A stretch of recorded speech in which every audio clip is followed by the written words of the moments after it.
Welcome to Shorty's SuperCoach. We're diving back into the laptop, talking midfielders. That is where all the points are. Big time points on offer here in the midfield, so thanks for joining me. Thanks to everyone who has subscribed of late. We've had a few jump on quite recently, so thank you very much. And thank you to Langers. After my disgraceful efforts on the live stream, filming out of a potato, we have worked out the live streaming camera. So a bit of a test run the other day. If you want to check out Langer's team, it's right there, just on the far right there. So you can watch that. He's the man that just came over just before and saved me because I've got no idea about technology. But all's well that ends well. It was crystal clear. It was looking good, but it couldn't have looked too much worse than the pixelated trash that I produced the other day. But yeah, thanks for jumping on board. This one will be time-stamped, as it always is. And as always, we like to, before we crunch the numbers, we like to just tell a couple of stories, what's been going on with Shorty's life. I had a few people sort of requesting a couple more rambles about Shorty's random adventures, but I had Damien as well, just wondering how do I get the nickname Shorty. So I'll tell you that one in a moment, but don't hold your breath. It's not overly exciting. So yes, if you're not interested in the going on of Shorty's life, feel free to just look in the description in the comments, timestamp your way to the actual SuperCoach stuff. But for those that are interested in a bit of lighthearted chat, feel free to listen in. So as you know, Shorty's begun a bit of TAFE of late, just studying a little bit of youth work. Been enjoying it. A couple of weeks in, really good crew. It's always interesting when you're just part of a new group, and I know no one there, nobody there.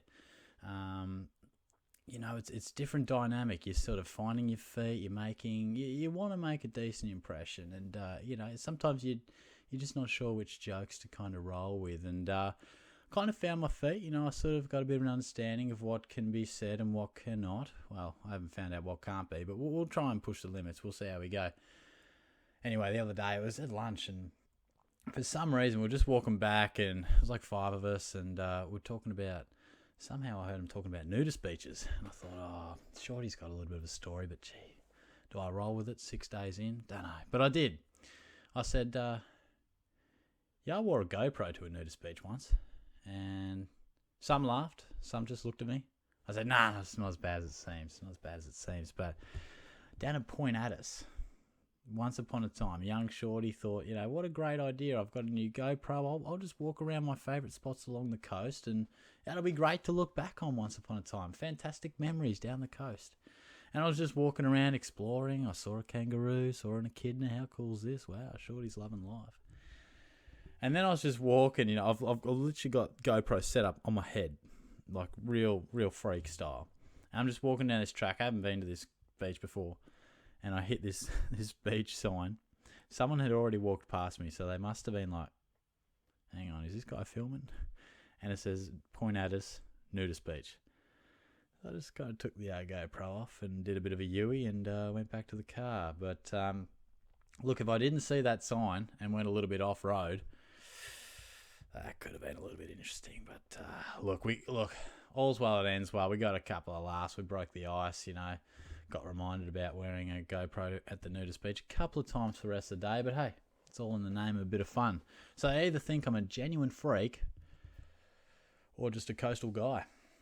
Probably somewhere in between. But yeah, look, I was going to film a video yesterday, but Shorty had a bit of dental work, and gee, my bloody half my mouth was numb for literally like the whole day. It was crazy. I swear it sometimes wears off like after a few hours, but I wasn't overly good at the old speech. It was pretty poor, but so we're back looking at some big point players here. Oh yes, my nickname, Shorty. Damien, thanks for asking. I wish I had a more interesting story for you, but it's boring as batshit. My last name is Short, and that's it. Good story, that one. But when I was in primary school, there was like quite a few of us with the same name, and we just, you know, which often happens with blokes anyway, you just sort of get your last name rolling around with a bit of a nickname, and Shorty came through in like grade 4, grade 5, grade 6, and it's just stuck with me forever. It's not because I'm short. To the 0.6% of ladies out there that watch my channel, I am 6 foot. No, not 5'11", 6 foot. But anyway, let's straighten up here. So yes, let's talk some SuperCoach. I'm sure I'll have some stories for you guys over the weekend. Shorty's getting on the Malibu and pineapple juice on Saturday night. Whoa, have a look at that. Might get myself a little guava cruiser as well. Really lash out. Anyway, let's talk some SuperCoach. Now, let's just, this is what I always say. Why spend up big in the midfield? You know, I know we've got some gun ruckmen, but the big points are in the midfield. That's why I always say that we should preference, our big-time scorers in the midfield, and also look at them a bit differently to what we expect in other lines. I often say it's easier to be a mid-pricer in the forward line or the back line because we have different expectations for them. We have an expectation of probably 110 for our midfielders, where honestly anything in three figures, even high 90s for the others, is fine to be a keeper. So, look at this. We're rolling through, and all the big scorers, midfielders, we got Gorney there, Darcy, Nick Nat as well. But look, mids everywhere. Another one, Brodie Grundy. Callum Mills, midfielder, was available as a defender, but got those points in the midfield. And then we stumble across Jake Lloyd, 107. Jack Siebel, 107. So that's sort of the point, in case that that's why it is worth paying some absolute big dollars for these guys that can average over 120, because it's absolutely worth it. I'll go through these premium mids and discuss. I feel like there's a few tiers. Definitely a top tier and sort of a second tier. Sometimes people might refer to them as an uber premium or a super premium, as opposed to just your classic premium guy. And these super premiums are genuine 115 plus, probably 120 average guys. That's why I reckon, and it's something I haven't done in the past, have enough of these guys. It's why I've often had slow starts to the season. I haven't probably forked out big enough coin. So that's something I'm looking to change up in my approach to the game this time around. I'm not sure how far we'll go through these. Probably we'll just wing it. But like I said, it'll be time-stamped. We'll be live. I forgot to mention before, live every Wednesday, 8 p.m. And we should be looking a little bit sharper than we did the other week. So, but I appreciate it. It was, just a scratchy start. It's like round one. Round one, you blow out a few cobwebs. Everyone's still finding their feet. Well, first live session, good amount of people jumped on board. I was stoked with that. But Shorty's technical side of things, we've got the mic going quite nicely. It's going pretty well. But the webcam, I hope it comes through. We got it working with Langers just before. So we should be fine for Wednesday. But nothing's certain when Shorty gets on the old technical stuff. Nothing's certain. But without further ado, let's jump into these big dog midfielders. Alrighty, let's jump into Jack Macrae. Now he sits at the top of the pile, a touch under 700k. And he's as consistent as ever. Now, what I'm going to do is, I got away from the last couple of vids, but, it is timestamped, so if you're interested in somebody, feel free to go have a look. But I will, first of all, select who I believe are the super premiums that I'm sort of weighing up out of. And then we'll just, keep selecting some guys that are high on my priority list. Now, Jack Macrae, look, some of these real big guys, I'm not going to spend too much time on, because they speak for themselves. And this, I think I only need to show you this, don't I? Last year was up, his highest average ever. And he won the Gary Ayres medal through the finals. So, stellar season, just outstanding. There is a 97 in there. And that's the only time. He had 35 touches. No, got 97. A few clangers in there. But that's the only time he dipped under 100. Incredible season. Feels like he's been around for ages. He's only 27. Jack Macrae, you are a super premium, and you must be strongly considered. Same can be said for Jack Steele. Again, let's just have a look at his numbers, and they speak for themselves. He probably gets them in a different way. I think what Macrae does is a ball magnet, just a ball magnet. And what Steele will do is, win plenty of the ball as well, but he's a tackling machine, and that's what I like. I wonder if we can find any examples. Here's a good one. Round 19, 18 touches, 13 tackles. Gets him up to 109. even, say, 23 and 11, 116. They're in round 9. And, even round 1, 19 touches, you're thinking, shit, he's only had it 19 times, but he gets 9 tackles, gets you to 91. So I know everybody gets their points in different ways, but, and they equal almost the same average. But I like that a guy, in essence, he could be tagged and not get 35 touches, but still find a way to score you 100 points. So I really like that.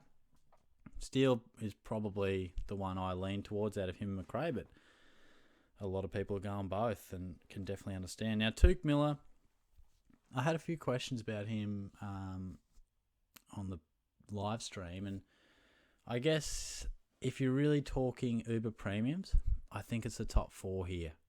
They're the 4 blokes that scored and averaged over 120 points. Bontempelli not far off. But I really think you need at least 2 of Oliver, Miller, Steele and Macrae. Now, percentages tells you that a reasonable portion of teams will have 3 of them.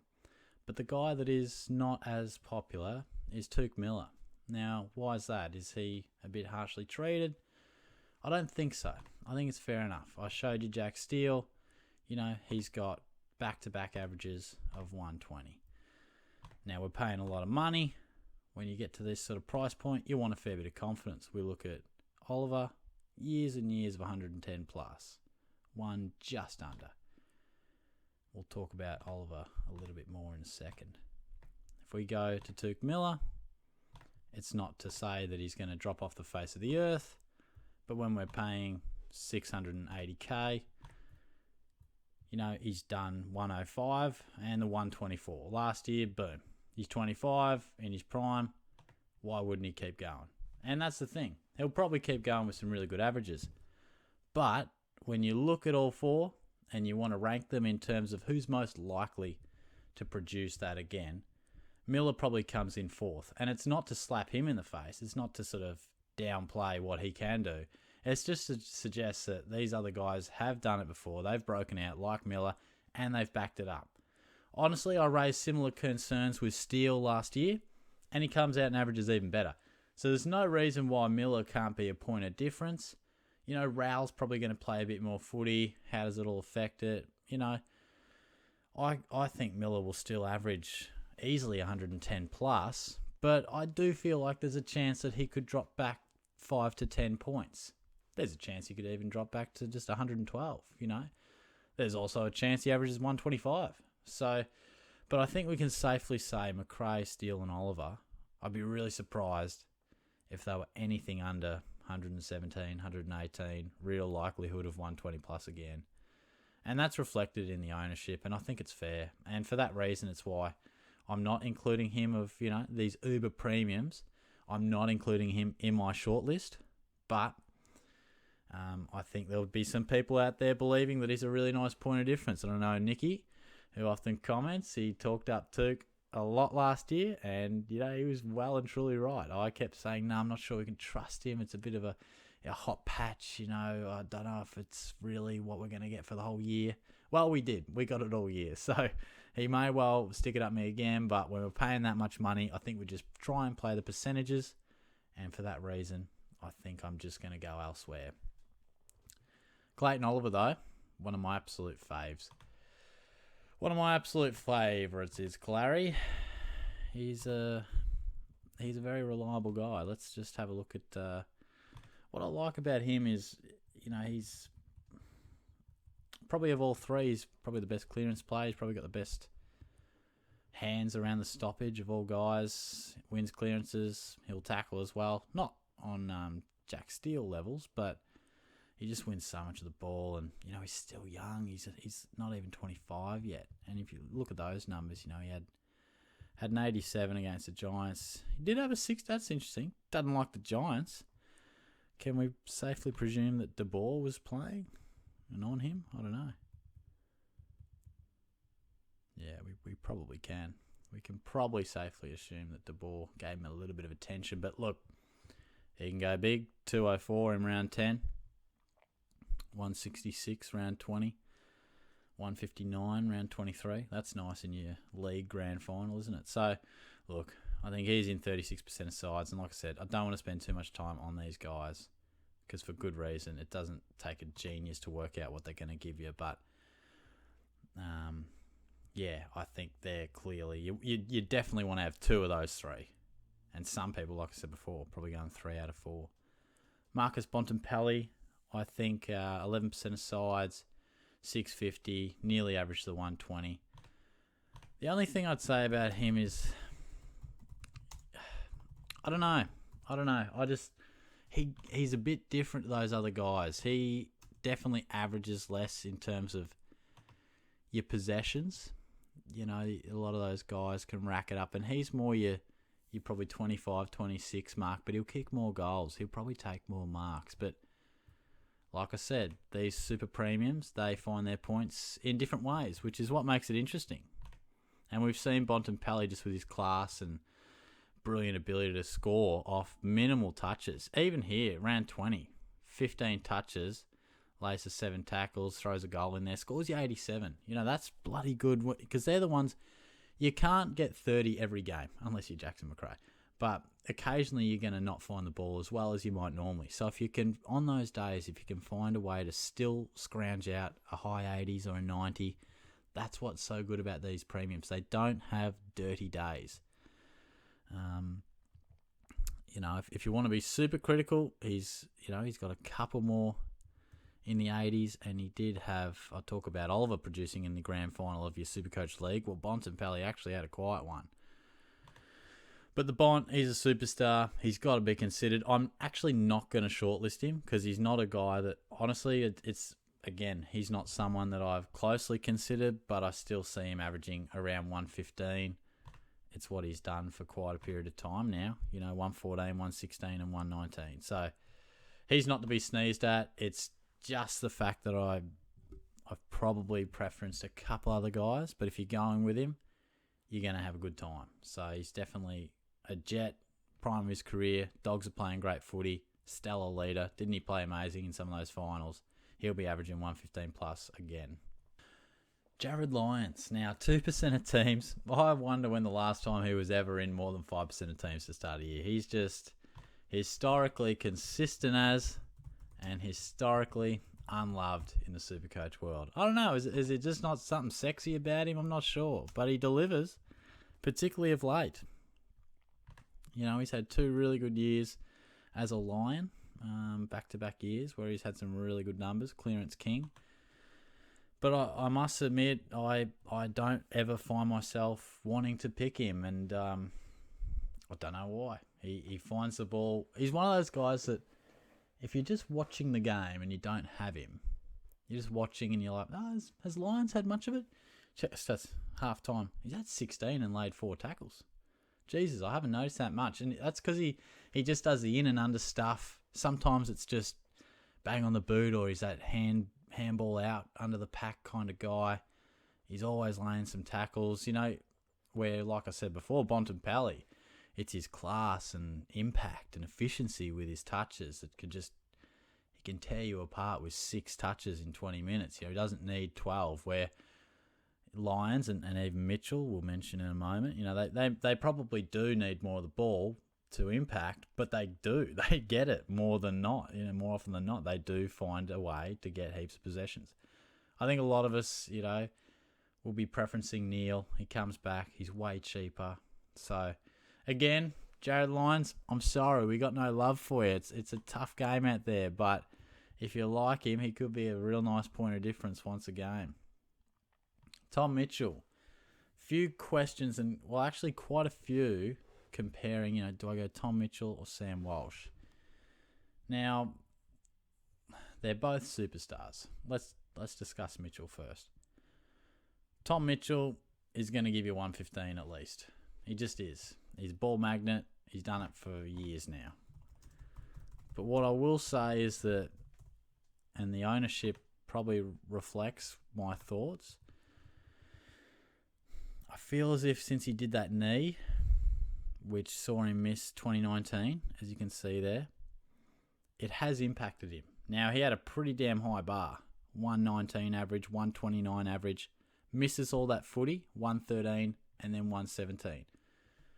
It's a high bar to drop from, but I do feel like the knee has impacted him a little bit. I feel like he's still an absolute ball magnet. He finds the ball with ease, and he's going to keep doing it for you. So, again, it's not that I want to bag him out. He had an indifferent year at times. The second half of his year was sensational. But at the start of the year, there were a lot of question marks whether Tommy Mitchell was a premium or someone we had to have. Good start to the year, but then round 3, 89, 107, 76, 90, 105. Nothing sexy about that run. Then went bang with 147, had 41 touches. So, g'day, guys, I've still got it. Then back to 76, 142. I'll just rack up 44 because I feel like it. But then I'll just have 22 and score an 88. What the fuck's going on? But after the bye, he was sensational. Tons everywhere, a 170, 150. He was unbelievable. So, he finds a way. These premiums do. He was slightly off in the first half of the year for whatever reason, but he found his form and was outstanding. And I don't see any reason why he won't. He'll always be a ball magnet, and he's going to give you a stellar average. But as we continue with the comparison, I do prefer Sam Walsh because I just kind of feel if you can envision a bit of a trending line, I feel like Mitchell has peaked pre-knee and is still great. He's still great, but he's probably not going to regather the 120 average, but still going to be damn good. Where Walsh, gee, anything's possible, isn't it? You know, I feel like he's on that upward trajectory. You know, we have seen it with his numbers, and last year was the year, 101 into 117. Just his ability to cover the ground and get to those stoppages. I was talking about Cripps for half the year. Meanwhile, I just missed the fact that Walsh was the guy in the Carlton midfield that we had to be all over. Real good consistency. Had a 71 in round 14. Otherwise, you know, was high 80s and barely dropped below 80 aside from that 71. And what he did show is something that I probably didn't anticipate. Ability to score big. 144, back-to-back 130s, 138, 158, 193. Kicked a goal, had 39 against the Pies. Honestly, that's probably something I didn't think he had in him, those really big scores, but he found a way. So, look, I think if you're asking me, hey, Shorty, should I go Mitchell or Walsh? I'd say, look, you're winning on both fronts, but Walsh is going to be the guy that I preference there. And, again, Walsh is in twice the amount of teams, so I think a lot of people are thinking similar. Rory Laird, again, not much love. I think ever since he became a pure mid, we've just forgotten about him. You know, it's a bit like that girl you just used to date. You know, you dated for a few years and it was fantastic, but you moved on and you never thought about him ever again.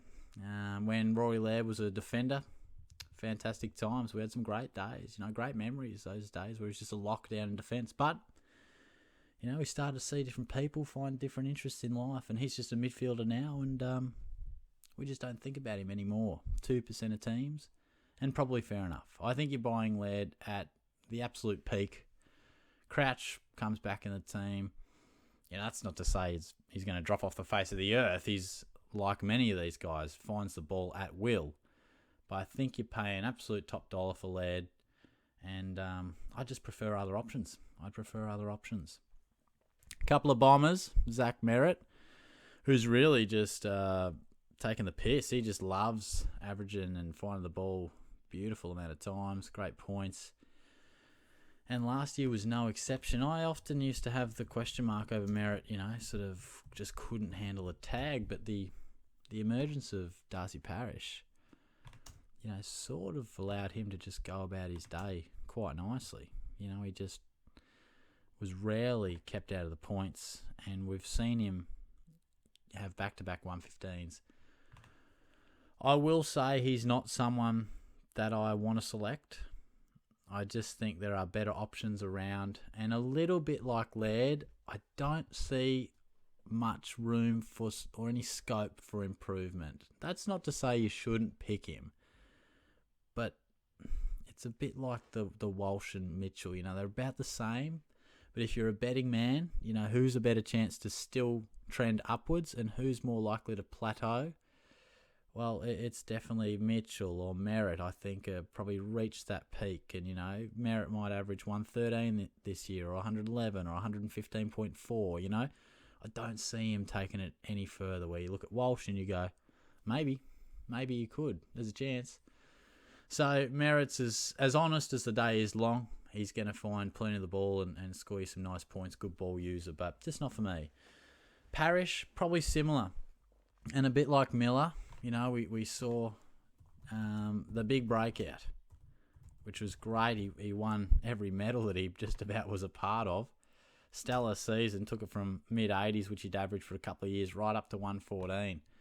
The question mark has to be there, whether he can sustain a tag. We saw it against the Giants, and I feel like we saw it another time, which I can't recall.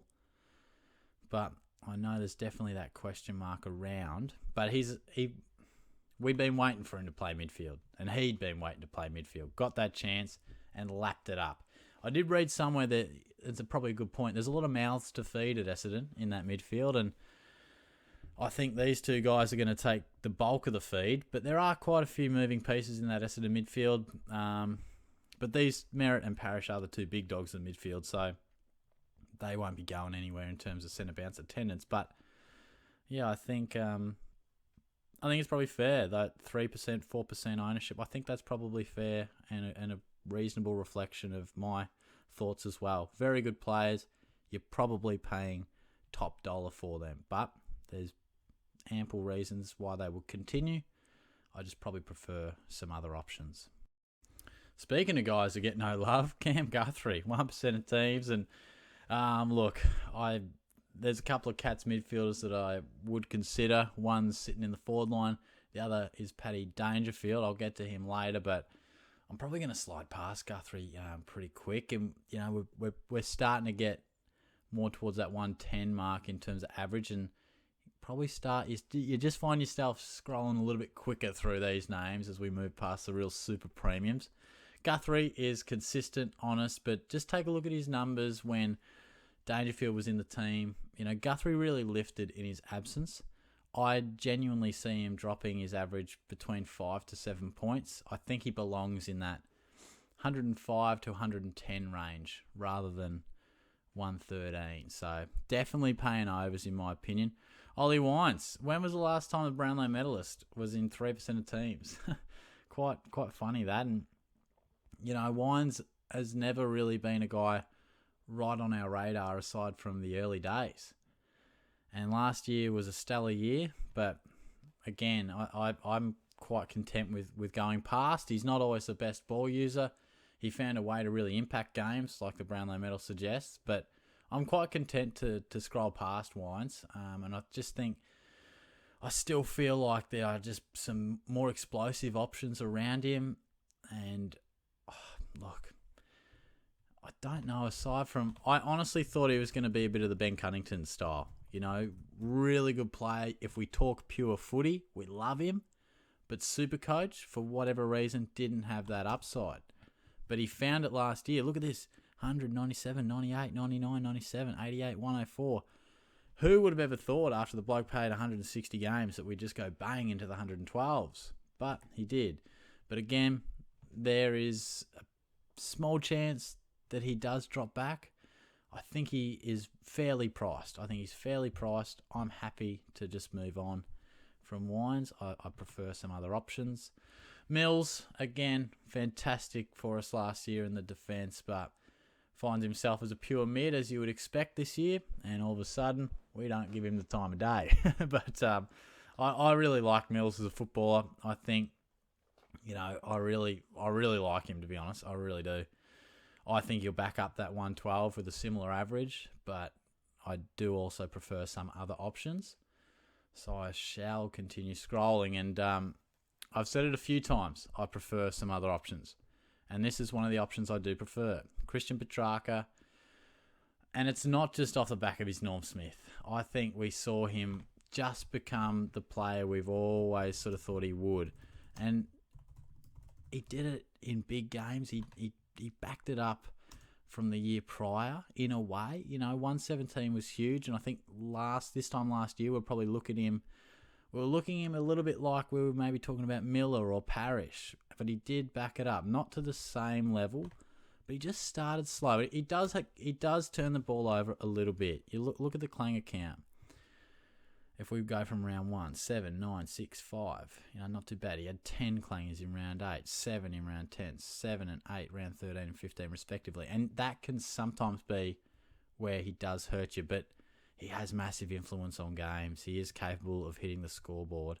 And a bit like Mitchell, he finished the season in a blaze of glory. The start of the year, slow, 98, 92, 83. Then he went bang for a few rounds. Then a 78 and an 87 and a 101. But after round 10, if you have a look at these numbers, it goes massive. Had a 173, 146. And when the chips were down, God, massive scores. Great scores across all three, but prelim and grand final in particular was outstanding. So I really like Petracca. I just love watching him. And with all the time and effort I sometimes put into this, at the end of the day, I like to watch certain players in my team. I know it's a really simplistic view, but I'd hate to see Petracca dominating games and him not be in my team because I just love him so much. So I'm just going to enjoy that ride, and I think I'm a very good chance of selecting him this year. Zorko and Cunnington, I think, obviously Ben Cunnington has bigger fish to fry, and we wish him well. It was amazing to see him back at the club the other day. That was awesome news. So we wish him well, clearly. But Zorko, you would anticipate, when Rayner went down, Zorko shifted back to the midfield. But I would envision that Zorko, most of his footy for the rest of his career, is a pretty genuine split between mid and forward. He can do both quite well, so it'll be interesting. I reckon Parker is just a guy that gets it done every year, but we just don't give a stuff about. And I think if we haven't given a stuff about him the last few years, then why would we now? He's getting older. There's talk, Mills transition. There's talk of Heaney. There's a young underbelly of Swans coming through. So I think it's justified that he doesn't have too much love, but you also got to respect what he does. I think when I talk about some of these guys and I'm not red hot on them, it's not to be negative about them, but you got to respect what they do and how they do it. But I can't praise everybody, because then I wouldn't really be giving you too much advice. I'd just be wrapping everybody up in praise. But I'll tell you a guy I will wrap up in praise, and that's Andrew Brayshaw. And just as we're sort of approaching sort of midway through the video, if you didn't catch me off the top, Wednesday, 8 p.m. will be our live stream time. Got a bit better of a camera going. Langers came over, saved the day. So I was pleased about that. So we'll be looking a bit closer to HQ, a bit further from potato sort of camera quality, which would be great. But Andy Brayshaw, I really think, when I talk about guys who are priced at their peak and guys that have scope, Brayshaw has scope. Now, let's have a look at his numbers.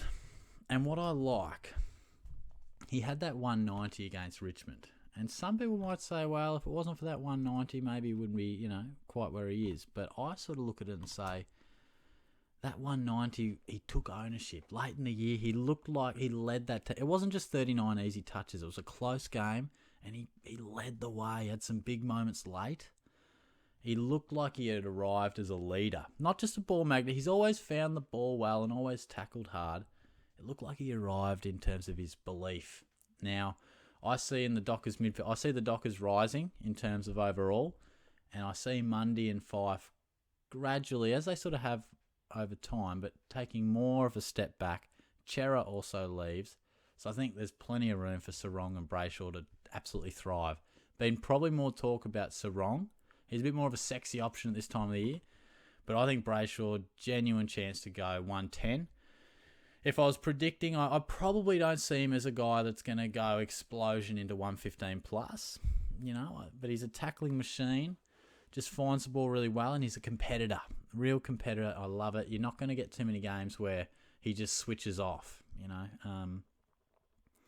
I think I really could see him lifting that average by 4 to 6 points, and I think that'd be a really nice return, He might only end up being like your M7, your M8, but I kind of look at it and say, we're probably getting him slightly unders. So Be interesting to see. I'm probably 50-50 on starting him. It's just in terms of fitting him in and how the structure goes, but I'm red hot in terms of loving his prospects.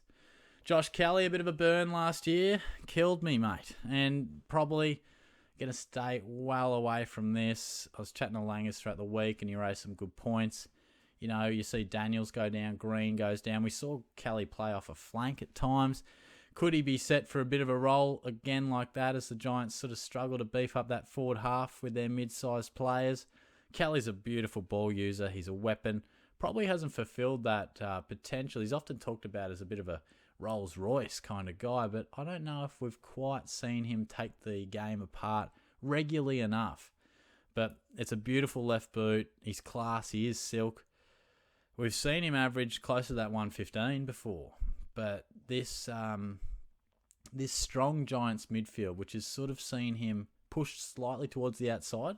I guess Giants have a lot of good inside mids, and Kelly offers a lot of brilliance on the outside using his ball use in that silky way around the ball that he does have, but it's probably been to his detriment as SuperCoach options. So I just can't see us selecting him, and I do suffer a little bit of PTSD from what was one of a number of stinker selections that I just got wrong. He eventually got going, but I was pulling my hair out at stages when he was playing off a wing and a half-full flank. Oh, goodness me. The pain of last year. Crikey. Going to be a bit of a lengthier one, this video, I think. So if you're sticking through, I do appreciate that a lot. We're probably going to start to... we've dipped to under 600k now. So your premium options probably start to wane a little bit. But there are still a couple of guys I'm interested to have a close look at. Travis Boak isn't one of those. He's been great for us at times, particularly when he was available as a forward a couple of years ago, I think. A bit of a return to his best. I think probably a couple of years ago we maybe thought he was on the real downhill, and then he's revived that career, particularly with the SuperCoach numbers, but not for me. Crisp is definitely a guy that I discussed in the defenders, and I think that's where the discussion lies for Crispy. Dangerfield. Now, I've got to control my bias here. I do love Paddy. All full transparency. I love Patrick Dangerfield. He's not everyone's cup of tea. I'm a Geelong man. I love the way he goes about it. Yeah, he pisses people off. I think most of it's tongue-in-cheek. Yeah, he does love himself. There's a bit of fig jam, but hey, can tear a game apart. 2% of teams. I hear a lot of people saying, I'll wait until he gets forward eligibility. Can I just say, are you a psychic? If so, tell me when I'm going to find the woman of my dreams. No, I'm kidding. That's a bit dark. I don't want to cry today. But the fact is you got no idea when and if these players get forward eligibility. Yeah, Dangerfield does play a bit forward. There's a chance. But we only reassess this at round 6, 12 and 18. If you like him as an option, pick him. I don't think we should be going, I love him. Great price, good player. I'll wait till he's a forward. It might not happen. It might happen at round 18. So I really like Dangerfield as an option because, honestly, I think with Rowan, Cameron, Hawkins, I actually don't see too much forward time for Paddy aside from natural resting.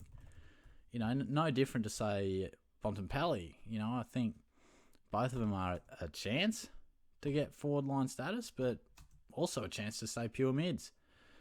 Now, if we take away this 21, which was injury affected, obviously, his average goes up to about 110. So I feel like, all right, full disclosure, yeah, is he going to average these 120s, 130s like he did in his prime? No, he's not. But what he can do is still average 110 plus relatively comfortably, I believe. Why do I say that? And it's not just because, all right, you take away that 21, he averaged 110, great. But I watch the Cats closely, obviously. Round 1, he gets suspended or gets reported during the game. It was a stinker of a game for the Cats, 92. Not a disgrace. But when he came back, just didn't quite look right. And it went from bad to worse. 75, gets injured. Misses a chunk of footy. Came back probably quicker than they anticipated. And just from my point of view, a Geelong fan, he just didn't look the same Paddy Dangerfield. He looked like he was just real scrappy, not quite full of confidence. And I honestly believe that's look at these 3 weeks, 66, 95, 97. More than numbers, 18, 26 and 23. He just looked a touch off. Then he exploded against the Bombers. And then 3 out of 4 weeks he went 130 plus. And then an 88 and he got injured again. And then a 169. It was a roller coaster. So do you want the roller coaster? Probably not. Do I anticipate a roller coaster? No, I don't. What it shows last year is that he's still got the real big time scores. He can still be best on ground and dominate a game. Geelong needs him in the midfield. Let me tell you, bloody oath they do. Joel Selwood's just about shot. Guthrie's an honest foot soldier, very good player. Duncan, very good, but he's quite versatile. We need some young guys coming through the midfield, I'll tell you that much, but we need Dangerfield in the guts. That's a fact. We missed him so much, his ability around the clearance, real explosive. You know, he's not what he was. He's not 120 plus anymore, but to get him at a 104 average, I reckon he's at least 6 points under. I would be happy to take a wager on the over and under for 110, and I'd definitely be in the overs camp. So I'd love your thoughts. Tell Shorty if he's a bit biased. Let him know. Am I being a bit too biased there? I've got my cat's glasses on. I hope not. I'll take them off if so, but he's a strong chance for my team. Because you can't have all 650k guys. Somewhere along this 22 of players that you pick, somewhere you got to find a little bit of value. Maybe it's Whitfield. Maybe it's Sicily. Maybe it's Dangerfield. No, maybe it's Zach Butters. Guys that can be premiums but aren't priced like absolute premiums. So, yes. Oh, shit. We need a charger. Shorty will be back. Okay, we are back now. We are back. Charger is plugged in. Why is it doing that? Is it plugged in? What the hell's going on? See, this is why technology kills me. The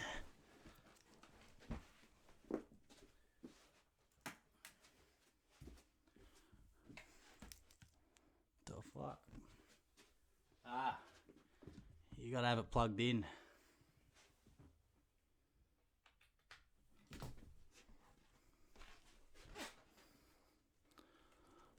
I'm not sure what's worse, my SuperCoach advice or my ability to wrap my head around technology. Yeah, helpful hint. Just when you plug your charger in, make sure the two parts are connected. Just a little life hack. Where was I? Gosh. All right. I reckon we can start to almost wrap this up. You know, we're not going to go liberal keys. Dunkley's forward line. Fiorini. I probably expect a jump in his numbers, to be honest, but you wouldn't pick him. Sneaky little draft option. Selwood, like I said, just about shot. Fife. I think you can genuinely expect him to get forward status this year. I really believe that. But, again, I'm just concerned with the lack of footy and the struggles he's had over the pre-season. He's just been battered and bruised. Just hasn't worked for him. I reckon.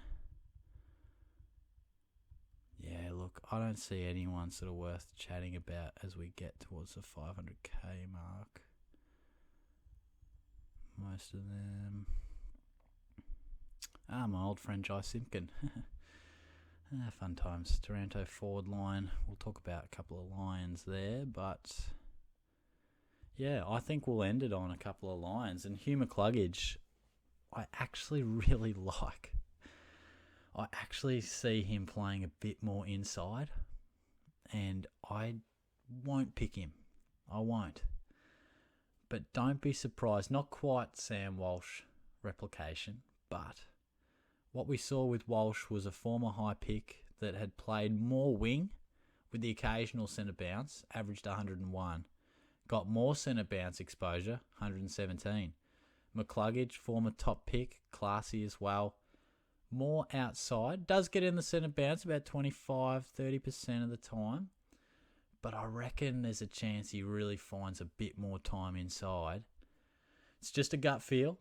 And I probably see him starting to push more towards the 110 mark. But I think probably what is more realistic is a bit of a jump to 106 or 107 or something like that.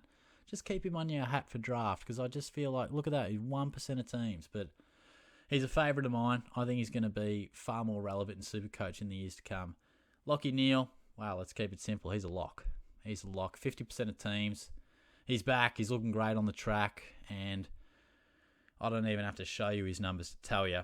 He's got 110 plus for days and days and days. He's done it year after year. Last year just never got going. Injuries. That calf, was it? Just never got going. Played sore, played hurt. Didn't look like the Lachie Neale of old, and he wasn't. But if he's back, obviously we need to see that he's back on a genuine platform, pracky game style. But I'm going to chuck him right there. Wouldn't that be a nice midfield to start? Hopefully I can end my midfield looking something like that. We certainly won't be starting with 8 premiers, but Lachie Neale, I think, is a star, one of my favourites to watch. If he's back, fit and firing, all reports are that he is, then happy days. Happy days. We'll lock and load him. So I think that can just about wrap it up. It is, it's a big one. I don't know exactly how long we've been going for, but I suggest this might have been the longest look inside the old laptop that we've had. But I appreciate you jumping on board. If you've stayed the whole way through, thank you very much. Absolutely love that and appreciate all your support. If you just chopped and changed through the guys you're interested in, that's totally cool too. That's why the stamps are there, just to make the old viewer experience just a little bit better. So I do appreciate that. Give the video a like. I'd love that. And of course, if you haven't already, I'd love you to subscribe. It really does fill my boots a little bit. I appreciate it. It's always nice when I log on and the little YouTube symbol with your subscriber number next to it has just gone up. It just makes me go, oh shit, that's good. People are watching. It's all worthwhile, smashing out this content. So yeah, thanks very much. But yeah, probably wrap it up there. I think we've got like a versus video coming up soon. Trying to get to your questions as we go. I'll probably go live next Wednesday. But yeah, I think this video will come out probably Friday night. Yeah, probably Friday night. See when I get a chance to do it. It might be Saturday, but we'll just see. So yeah, I've been involved with the boys at AFL SuperCoach 360 on the Facebook page, as well as Serious SuperCoaches. So if you're watching via there, or if you haven't checked them out already, feel free to do so too. But yeah, going to start to prime myself up for the weekend. So hopefully I have a couple of stories for you at the conclusion of that, because Shorty's on the beers on Saturday night. Don't actually like beer. But anyway, time's getting away from me. I'm just talking shit now. But anyway, thanks again for tuning in. I'll talk to you guys soon. Love the support. Cheers.